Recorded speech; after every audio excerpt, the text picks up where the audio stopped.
it's Susan again with another news bulletin. If you're new to the channel, I give summaries of news items because I feel that we should be informed as to what's going on in the world. And since I'm in the US, also in the US. And I go over summaries, give my thoughts on those summaries, sometimes go more in depth, but again, as I say at every video, if there's a news item you want me to go more in depth in, let me know. Or if you have a news item that you think is important that you want to share with me, and I can do a video straight giving the news or giving my thoughts, depending on whether I know enough to even give thoughts on it. So with that rambling intro out of the way, let's get started. Okay, let's begin with U.S. news today. The police department in the city of Memphis was set to release body camera video of a violent confrontation between a black motorist and 5 police officers charged with murder in his death earlier this month. In a Tennessee grand jury indictment, the 5 officers, all black, were each charged with second-degree murder, assault, kidnapping, official misconduct, and official oppression in the death of Tyree Nichols. Yeah, they're supposed to release that body cam footage, and yeah, I'm not sure I want to see that. I really don't think I want to see a man brutalized. No. I mean, it's one thing to watch hardcore TV shows where the vigilante beats someone or the bad guy beats someone within an inch of his life. More likely the bad guy, like, say, the Kingpin. But to have it done in real life, no thank you. Unlike some people, I can tell the difference between fantasy and reality. That should stay in the realm of fantasy. Don't want to see that in real life. No, that's fine. Okay. Donald Trump's stunning victory in New Hampshire's 2016 Republican primary announced to the other states that he was a serious contender. But as the former president kicks off his bid to recapture the White House in 2024 with a speech in the state tomorrow, he will find the political landscape more treacherous than he did 6 years ago. Yeah, the Looney Tunes that he released have become even too loony for him. Like when he announced, maybe you should get the COVID vaccine. I got one. He got booed. So, yeah, the crazies have even out crazy Donald Trump. So, yeah. This is the one area where Trump being a hoodlum and having dirt on people is actually maybe a good thing, because it'll keep those who would go even crazier maybe somewhat in line. And what I mean is when there was this marathon of the House Speaker, going through like 15 ballots to try to get Kevin McCarthy named Speaker. There's a video of Matt Gaetz and someone talking to Matt Gaetz. And Matt Gaetz looks like he's about to shit himself. He is scared about what is being told to him. Now, we know he likes underage girls. We know that. So, obviously, whatever was said implied that they had evidence of this, and if he doesn't do what they want, that might leak out. So, yeah, these people are dangerous, people are scary, but they're keeping the scarier people in line. So, good side to everything, I guess. Ugh, I just wish that the Republican Party would stop acting like a mob family. That would be cool. That would be very cool. Okay. Next, we have two men will be sentenced today for the roles in their pepper spray assault of a Capitol police officer who died the day after the January 6, 2021 riot, whose family are asking the judge to impose the harshest possible penalty on his attackers. So, I'm loving that all these dipshits are getting their comeuppance and getting and that the party of personal responsibility is being held responsible for the crap they did. However, there are people like the aforementioned Matt Gaetz and other Republicans who had a hand in the riots, and it would be super awesome if the fact that they were in Congress or a former president wasn't stopping people from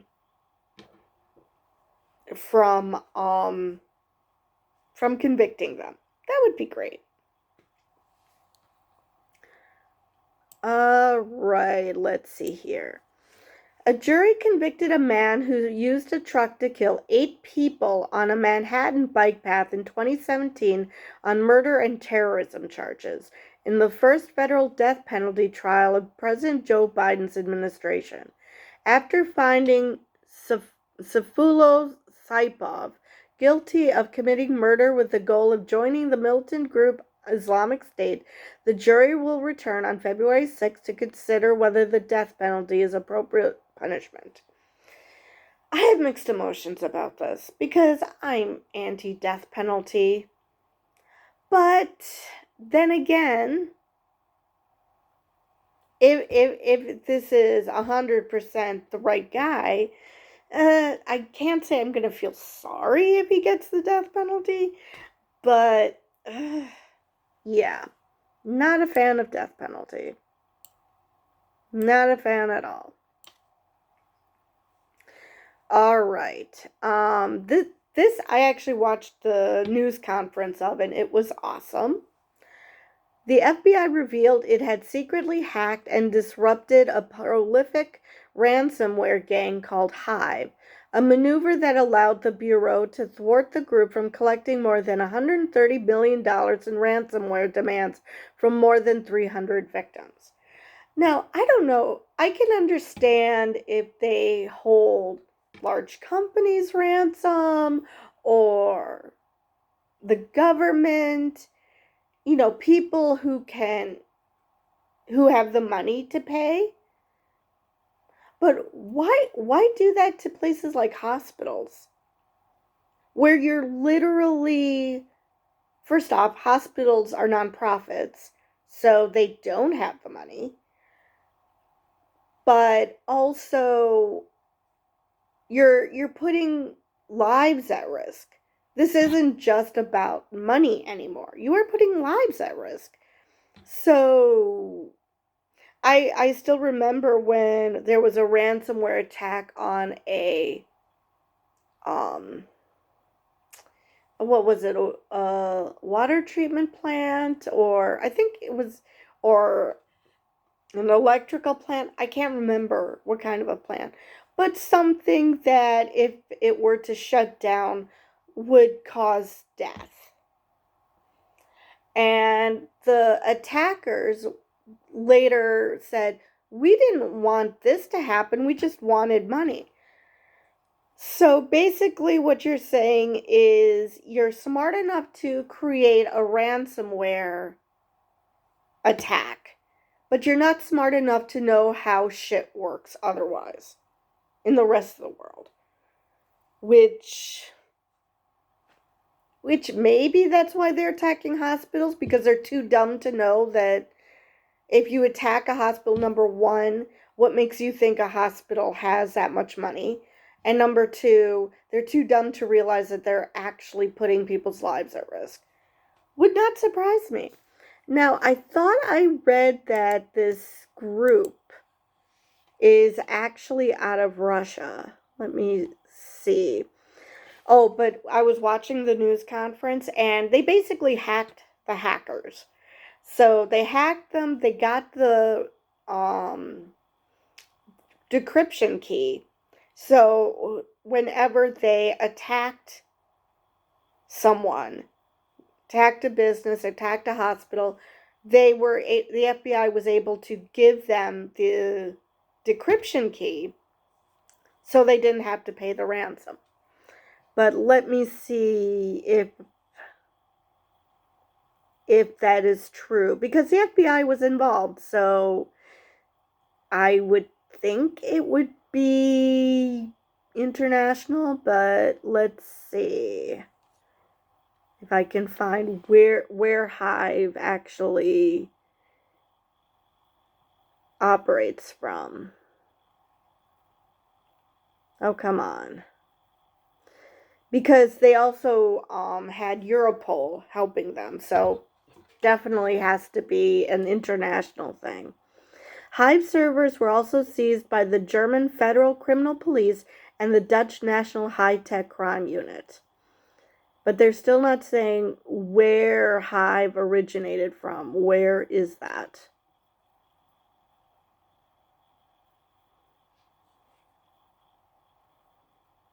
Okay, it says here it's unclear where they are geographically based.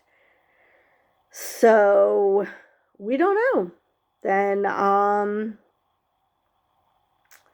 if, I whoever mentioned that they were Russian probably assumed because I am not finding anything that says where they're originally from.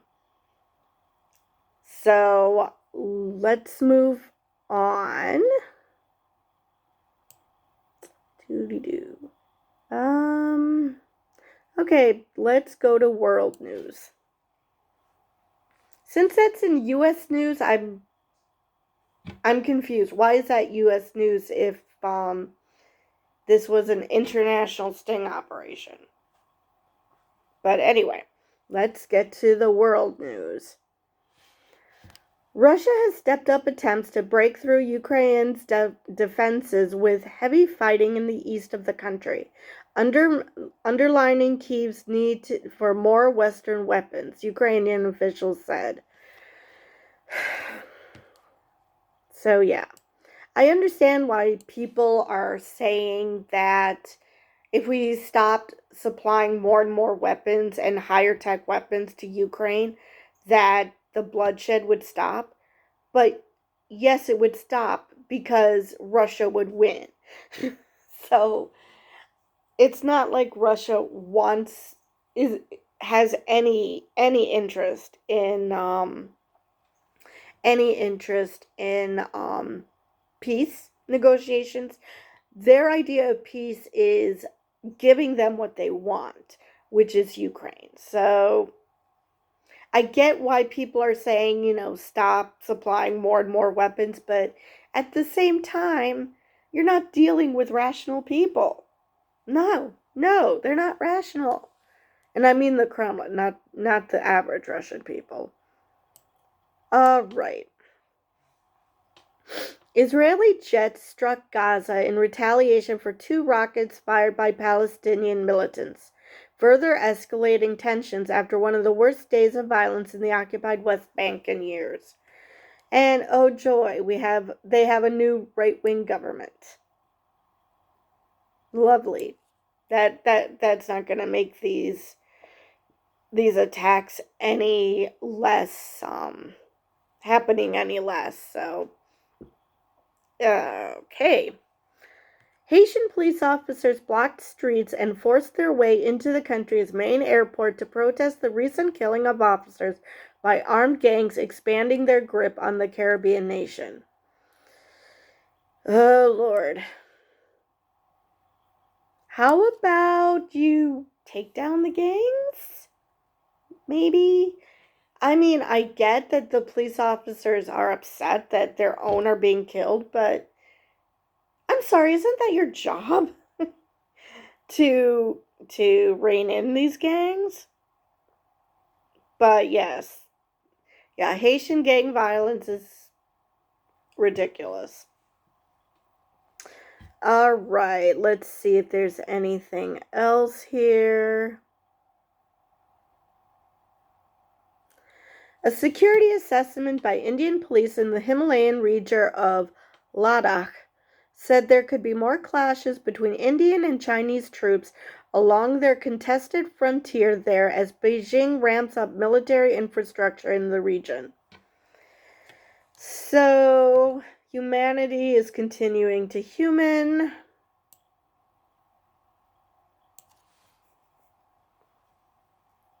Let's see. A state of emergency was declared in New Zealand's biggest city, Auckland, as torrential rains caused widespread floods and evacuations, closing the city's airports and forcing organizers to cancel a scheduled concert by Elton John. Now, I wonder how many people in New Zealand are going to completely miss the point of the cancellation and just get upset that the concert was canceled. Because that happens a lot in the US. People want to watch a show and there's breaking news, whether it be weather related and it's a local news break or whatever. But breaking news happens, their show is interrupted, and people lose their shit. They don't give a shit that there's bad weather coming or whatever the news bulletin is. They're just upset that their show was interrupted because priorities. Because that totally makes sense. I mean, obviously, I don't like it when my show is interrupted either. But I also get that there's a good reason why it is. So I'm not going to bitch about it. So I hope that New Zealanders are more that they have their priorities straight. All right, so that's all I have there. Let's see if there's anything in the business and markets news. Now, I'm only going to go over companies that I've actually heard of. Intel said it expects to lose money in the current quarter, surprising investors with a bleaker than expected outlook for both the PC market and slowing growth in its key data center division. The company is still the 300-pound gorilla in the microprocessor market, and it says it has passed through the worst of a revamp under a new chief executive.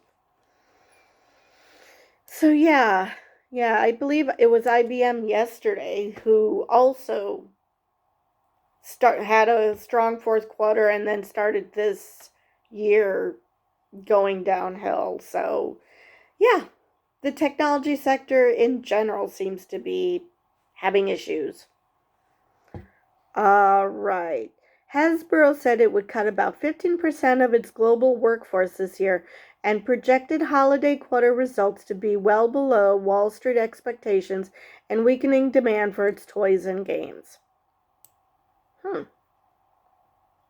Okay. Don't know why. I mean, I guess because high prices? I don't know. Visa's revenue growth continued to wind back to pre-pandemic levels in the first quarter as the post-lockdown travel craze ebbed and consumer spending slowed in a tough economy. The world's largest payments processor still surpassed Wall Street targets for profit. Okay. Let's see. Shares of BuzzFeed jumped on reports of a deal with Meta Platforms and plans to use artificial intelligence to personalize and enhance the digital media firm's online quizzes and content. Oh, you mean those quizzes and content that you get on Facebook that gets you hacked? Yeah, I used to take those quizzes, some of those quizzes, until I found out that that's how hackers get you. I stopped. As much as I really, really, really want to take a quiz, I don't. Because, yeah. Right, let's see if there's anything else here. Morgan Stanley has imposed financial penalties on employees who use messaging platforms such as WhatsApp for company business, according to two sources familiar with the situation. The penalties range from several $1,000s for some staff to more than $1 million for others. Why? I mean, if you're doing, like nonprofits, they use social media. For-profit companies use social media. Why not be allowed to use WhatsApp?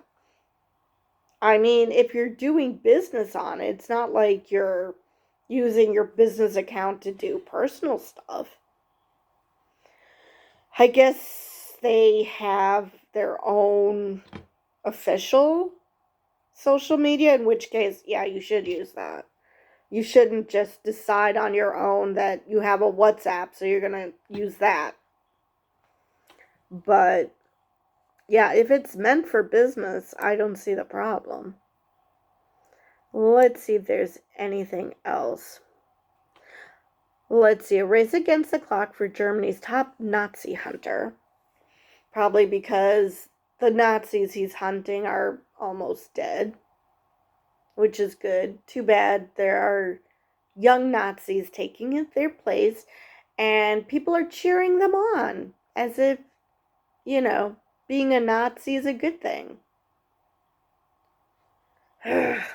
All right, let's see.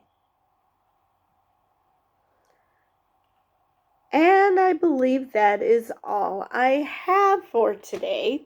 So, again, if there's any news item you did not hear and you would like me to mention and publicize it, whether I have views on it or not, or if there's something you'd like for me to go more in depth with, just let me know in the comments and I will absolutely create more videos. So with that, I will see you guys tomorrow.